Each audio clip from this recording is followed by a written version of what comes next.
ఈ ప్రపంచంలో ఎవరైనా సరే రెండు విషయాలని జాగ్రత్తగా గుర్తుపెట్టుకోవాలి. ఒకటి, అన్నం పెట్టే వాళ్ళకి దగ్గరగా ఉండాలి, దండం పెట్టే వాళ్ళకి దూరంగా ఉండాలి.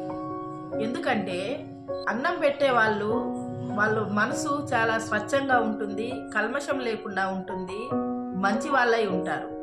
మనకి ఆకలి అవుతుందని వాళ్ళకి తెలిస్తే కారంతోటైనా సరే కడుపు నిండా అన్నం పెట్టి గ్లాసుడు మజ్జిగిచ్చి సాగనంపుతారు. అదే దండం పెట్టేవాళ్ళు దగ్గరగా ఉంటే ఆ దండం పెట్టేవాళ్ళు అయిన దానికి కాని దానికి మాటి మాటికి దండం పెడుతూ మనల్ని ఆకాశానికి ఎత్తివేస్తూ అదును చూసుకొని మన జేబులు లూటీ చేయడానికి చూస్తూ ఉంటారు. అందుకే మనము అన్నం పెట్టే వాళ్ళకు దగ్గరగా ఉంటూ దండం పెట్టే వాళ్ళకు దూరంగా ఉండాలనేది పెద్దలు చెప్పిన మాట. ఇది ఆలోచించండి.